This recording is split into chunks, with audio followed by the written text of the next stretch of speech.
उन्होंने क्या अनुभव करवाया कि आज तक हमने सभी लोग जो हैं यही प्रार्थना करते हैं कि मान लो किसी बच्चे के ऊपर कोई ढेर दुख आ गया हो, ढेर दुख, मान लो उसका एक्सीडेंट हो गया। हम आपको एक सत्य उदाहरण दे रहे हैं जो भगवान ने हमें बिल्कुल सामने आंखों के अनुभव करवाया कि एक बच्चे का एक्सीडेंट हो गया और एक बच्चा अपने माँ बाप के लिए कितना प्रिय होता है।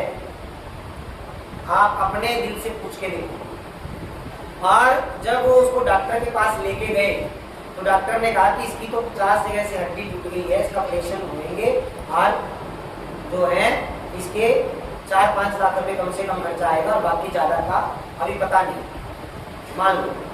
और फिर क्या होगा, क्या सोचेंगे आप उस समय, क्या करना चाहिए आप बताइए हमें, कोई भी बताइए कि क्या करना चाहिए। आप उनके लिए क्या करेंगे तो आपको पता चल जाए सामने से कोई बंदा ऐसा है, मान लो आप उनको जानते भी नहीं, तो आपको बस पता चल जाए वो हमारे शहर में रहता है या कोई हमारी गली में रहता है या कोई और है, उसके ऊपर इतना बड़ा दुख आ गया है, उसको वो इतना गरीब है कि वो रोज अपना बस मजदूरी करके पेट भरता है, उसके बाद पैसे नहीं है, और आप वो क्या करेंगे, माँ बाप क्या करेंगे और आप क्या करेंगे विशेषकर बताइए, क्या करेंगे, कोई तो बताइए, कुछ भी गलत सही जो भी मन में आता है।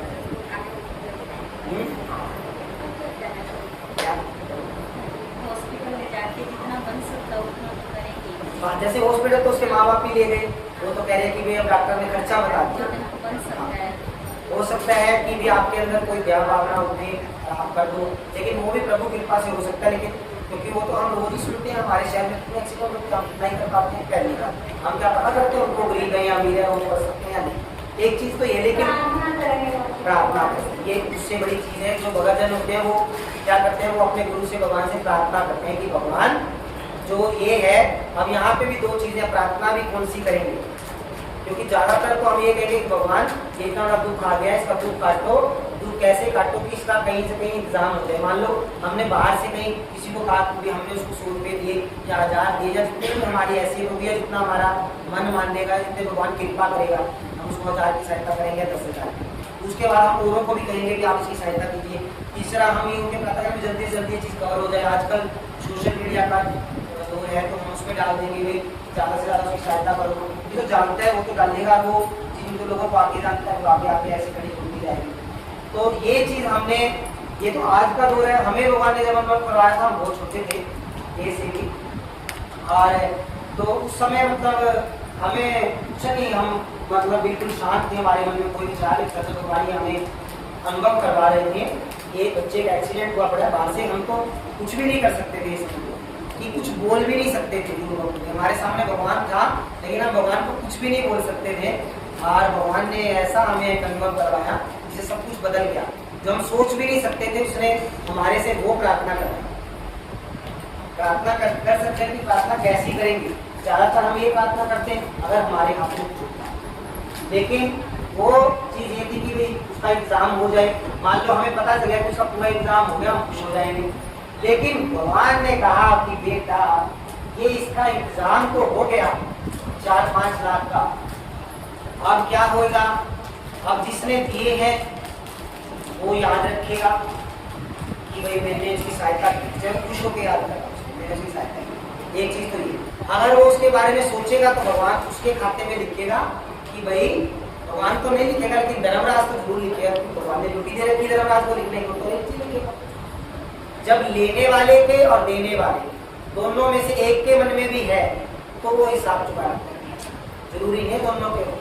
हर चीज का ये बहुत गहरा ज्ञान है, लेकिन छोटा सा अनुभव लेकिन गहरा ज्ञान। कि भगवान कहते भाई बेटा अब 5 लाख का जो इंतजाम हुआ है उसमें इसने मेहनत नहीं की है, ये किसी की प्रार्थना है, किसी का पार से भावना है। अब किसी ने जो कोई तो अपनी बढ़ाई जाता है, कोई मतलब वो सोची वो बढ़ाई नहीं था, तो उसने सिर्फ अपना मन खुश किया कि मैंने उसकी सहायता की, उसके लिए भी धर्मराज ने लिख लिया भाई इसने सहायता की है, अगले जन्म में या इसी जन्म में इसको दोबारा इसकी सहायता करनी पड़ेगी या इसको ये लौटाना। ये वैसे मैं आपको धर्मराज का चिट्ठा बता रहा हूँ कि हम अच्छे कर्म करते हैं तो वो भी हमारे कैसे आगे आके फिर वो हमें बीच में रुकावट डालते हैं गुरु भगवान में। तो ऐसे करते करते उन्होंने कहा कि भाई संसार को जिम्मेदारी देके वापिस मांग लेता है, बाकी थोड़ी बहुत जो रिश्तेदारों ने सहायता की वो तो पक्का ही अपनी वापिस लेंगे। कोई संसार वालों ने किए, कोई किसी ने उधारी दिए होंगे, किसी ने ब्याज पे दिए होंगे, किसी ने चलो ठीक है दान रूप में दे दिए होंगे, किसी ने किसी तरह दे दिए होंगे। कोई बिरला ही होगा जो सोचेगा कि मुझे मैंने कुछ नहीं दिया। मतलब कह भी देगा, कहना भी ऐसा, उसके बाद मन में भावना कैसी है। अब करण करावन आप, यहाँ पे भगवान कह रहे हैं करण करावन आप ही हो, कह कर तो सब जाते हैं। अगर ये शब्द दिल की तख्ती पर लिखे जाए तो भगवान को दिखते हैं, तो धर्मराज को दिखते हैं। कहते तो हमें करण करावन तो भगवान ही है, लेकिन नाम तो हमें अपना चाहिए, अच्छी चीज में तो चाहिए ही चाहिए। और यहाँ नहीं चाहिए तो वहां तो चाहिए, क्योंकि कभी तो हम कहते हैं हम स्वर्ग में मिलना चाहिए, हमें ब्रह्मलोक मिलना चाहिए। तो गुरु जी ने कहा भाई, तो बस ऐसा प्रकाश हुआ, वो सामने ही बैठा था, अंदर बैठ गया, प्रार्थना क्या करवाई, वो समृद्धशाली हमें क्यों उलझा रहे हो। देखो हमें नहीं पता कि उन्होंने कैसे निकलवाया, एकदम तेज आया और वो अंदर में बैठ के अनुभव आया। क्या प्रार्थना निकली कि भगवान कि आप तो समृद्धशाली हो, करने को तो आप उसकी पैसों की पूर्ति करके भी मदद कर सकते हो, लेकिन आपके अंदर तो इतनी भी समर्थ है कि आप ऐसा कर दो कि उसको पैसे की जरूरत ही ना रहे। आपके अंदर तो इतनी समर्थ है। उसका मतलब क्या है कि भगवान के अंदर तो इतनी समर्थ भी है कि वो रोग को ही काट दे,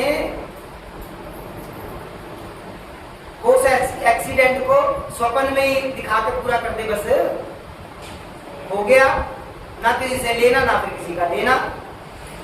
लेकिन तभी तो कहा है कि